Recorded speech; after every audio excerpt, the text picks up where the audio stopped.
আমার চিন্তাভাবনা মতে দীর্ঘদিন অভিজ্ঞতা অনুযায়ী বাড়ি করতে গেলে মানুষ সব থেকে যে বেশি ভুলগুলো করে সেগুলো হচ্ছে মানুষ ডিজাইন ছাড়া ইঞ্জিনিয়ার ছাড়া বাড়ি করে। আর প্রথম যে ভুলটা করে সেটা হচ্ছে মাটি পরীক্ষা করে না, মাটি পরীক্ষা না করে আন্দাজে ফাউন্ডেশন দেয়। দ্বিতীয় হচ্ছে ডিজাইন করে না, এ হচ্ছে সেকেন্ড ভুল। কারণ আমরা যে কোনো মিস্ত্রি দিয়ে বাড়ি কিন্তু আন্দাজে করিয়ে নিই, যেটা করলে সমস্যা হচ্ছে মিস্ত্রিরা অবশ্যই সেখানে ডিজাইন ছাড়া হয় খরচ বেশি করবে অথবা খরচ কম করবে। সুপ্রিয় দর্শক মণ্ডলী, আসসালামু আলাইকুম। আমি শেয়ার ইঞ্জিনিয়ারিং কনস্ট্রাকশনের পক্ষ থেকে ইঞ্জিনিয়ার জুবাইর আহমদ বলছিলাম। আজকে আমাদের একটি কথোপকথন নিয়ে এসেছি। আমাদের উদ্দেশ্য হচ্ছে মানুষ যেন বাড়ি করতে গিয়ে ঠকবে না, ভুল করবে না। আজকে আমাদের সাথে আছেন স্পেশালিস্ট ইঞ্জিনিয়ার মোহাম্মদ তুজামুল হক স্যার। তিনি Khulna university of engineering technology KUET থেকে গ্র্যাজুয়েশন সম্পূর্ণ করছেন। আমরা ইতিমধ্যে আজকে লাইভ করতে চেয়েছিলাম, কিন্তু কিছু জটিলতার কারণে আমরা আজকে লাইভে যেতে পারলাম না, তাই আমরা একটা ভিডিও দিচ্ছি এবং সেই ভিডিওটা পাবলিশ করব। সুপ্রিয় দর্শক মণ্ডলী, আমি পরিচয় করে দিব আমার প্রিয় স্যার স্পেশালিস্ট ইঞ্জিনিয়ার মোহাম্মদ তুজামুল হক স্যার। ওয়ালাইকুম আসসালাম জুবাইর, তোমাকে ধন্যবাদ, অসংখ্য ধন্যবাদ আমাকে সুযোগ দেওয়ার জন্য। আমরা মূলত আজকে প্রথম লাইভ করতেছি, আর আমি সংক্ষেপে আমার পরিচয়টা একটু দিয়ে দিচ্ছি। সেটা হলো, আমি ইঞ্জিনিয়ার মোহাম্মদ তুজামুল হক। আমার পড়াশোনা খুলনা প্রকৌশল এবং প্রযুক্তি বিশ্ববিদ্যালয় কুয়েট থেকে। আমি দীর্ঘদিন যাবৎ বিভিন্ন ইঞ্জিনিয়ারিং কলেজে ডিপ্লোমা এবং গ্রাজুয়েশন বোথ সাইডে আমি এডুকেশন ডিপার্টমেন্টাল হেড হিসেবে অধ্যাপনা করেছি। সঙ্গে আমি বিভিন্ন কনস্ট্রাকশন ফার্মে জব করেছি। তো আজকের লাইভটা আসলে লাইভ করার কথা ছিল, কিন্তু টেকনিক্যাল প্রবলেমের কারণে করা সম্ভব হয়নি, যার কারণে আমরা ভিডিও রেকর্ড করতেছি। আশা করি এখান থেকে খুবই গুরুত্বপূর্ণ তথ্য পাওয়া যাবে। তো জুবাইর, ধন্যবাদ। আমি সুযোগ দিচ্ছি যে যদি কোনো প্রশ্ন থাকে প্রশ্ন করতে পারো। আজকে আমরা প্রথম লাইভ করতে চেয়েছিলাম, কিন্তু দুর্ভাগ্যবশত আমরা ভিডিওর মাধ্যমে বলতেছি।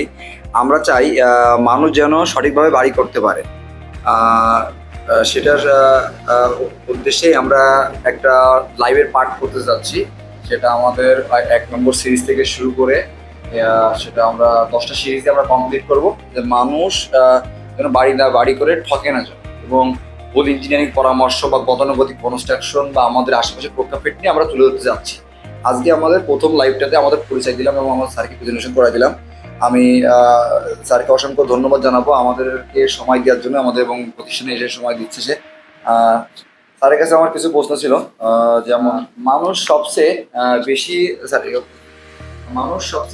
কোন ভুলটা করে কোনটা মানুষ?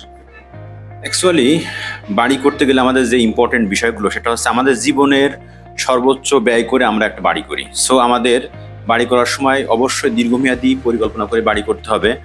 তো আমার চিন্তাভাবনা মতে দীর্ঘদিন অভিজ্ঞতা অনুযায়ী বাড়ি করতে গেলে মানুষ সব থেকে যে বেশি ভুলগুলো করে সেগুলো হচ্ছে মানুষ ডিজাইন ছাড়া ইঞ্জিনিয়ার ছাড়া বাড়ি করে। আর প্রথম যে ভুলটা করে সেটা হচ্ছে মাটি পরীক্ষা করে না, মাটি পরীক্ষা না করে আন্দাজে ফাউন্ডেশন দেয়। দ্বিতীয় হচ্ছে ডিজাইন করে না, এ হচ্ছে সেকেন্ড ভুল। কারণ আমরা যে কোনো মিস্ত্রি দিয়ে বাড়ি কিন্তু আন্দাজে করিয়ে নিই, যেটা করলে সমস্যা হচ্ছে মিস্ত্রিরা অবশ্যই সেখানে ডিজাইন ছাড়া হয় খরচ বেশি করবে অথবা খরচ কম করবে। তো খরচ কম করলে সমস্যা হচ্ছে স্ট্রাকচারাল প্রবলেম, সেখানে কিন্তু বিল্ডিংটার জন্য অনেক ক্ষতি, ঠিক আছে। আর খরচ বেশি করলে সেটা ক্লায়েন্টের লস। সো এখানে ডিজাইন ইঞ্জিনিয়ারের একটা ইঞ্জিনিয়ারিং ফার্মের কোনো বিকল্প নাই। সো আমি মনে করি যে কোনো বিল্ডিং আসলে ইঞ্জিনিয়ার দ্বারা ডিজাইন করা যে অনেক বেশি খরচ এমন না, কিন্তু দীর্ঘমেয়াদী একটা জীবনের 100 বছর বা 50 বছর যদি আমি চিন্তা করি, তাহলে আমরা কিন্তু ইঞ্জিনিয়ার দ্বারা ডিজাইন করে বাড়ি করাটা সব থেকে নিরাপদ।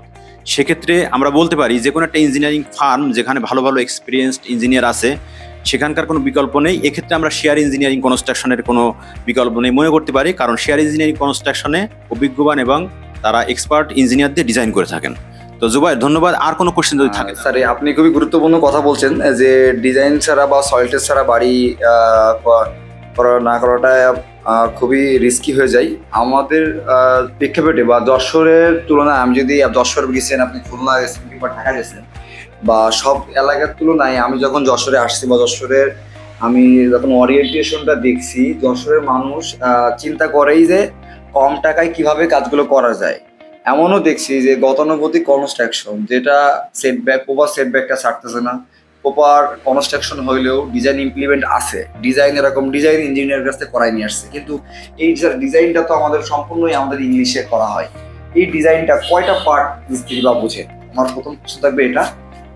দ্বিতীয় প্রশ্ন হচ্ছে যে একজন একটা মানুষ বাড়ি করে তার শেষ সম্বল দিয়ে। একটা বাড়ি করতে গেলে যদি 4 তলা ফাউন্ডেশনে বাড়ি করে, সেখানে যদি 2000 স্কোয়ার ফিট পার প্রতি ফ্লোর হয়, সেখানে তো দেখা যায় ম্যাক্সিমাম 1-1.5 কোটি টাকা খরচ হয়। সেখানে মানুষ ডিজাইন না করে বা সয়েল টেস্ট অ্যাকুরেট না করে, আমি যশোরে এমনও হচ্ছে যে সয়েল টেস্ট এসপিটি এখান থেকে নিচ্ছে, এসপিটিতেও আমাদের যে এডিশন টেস্টটা সেটাও ঠিকভাবে করতেছে না, বা একজন সাইড ইঞ্জিনিয়ারও যাচ্ছে না, সেটা রিপোর্ট তৈরি করতেছে না, মাটি ফেলে দিচ্ছে এবং সেটা রিপোর্ট এখান থেকে আশেপাশে কোথা থেকে তৈরি করে দিচ্ছে, এবং অ্যাভেলেবেল আমাদের কাছে রিপোর্ট আসে। এবং আমাদের যারা এই যে যেসব কনস্ট্রাকশন সাইটগুলাই যে লো কোয়ালিটির ওয়ার্কস, যেমন হচ্ছে আমাদের যশোরে ম্যাক্সিমাম সমস্যা কুষ্টিয়ার বালিটা নিয়ে। এই বালিটাতে যেমন মানুষ রড কিনে বিএসআর, সিমেন্ট কিনে হোলসি,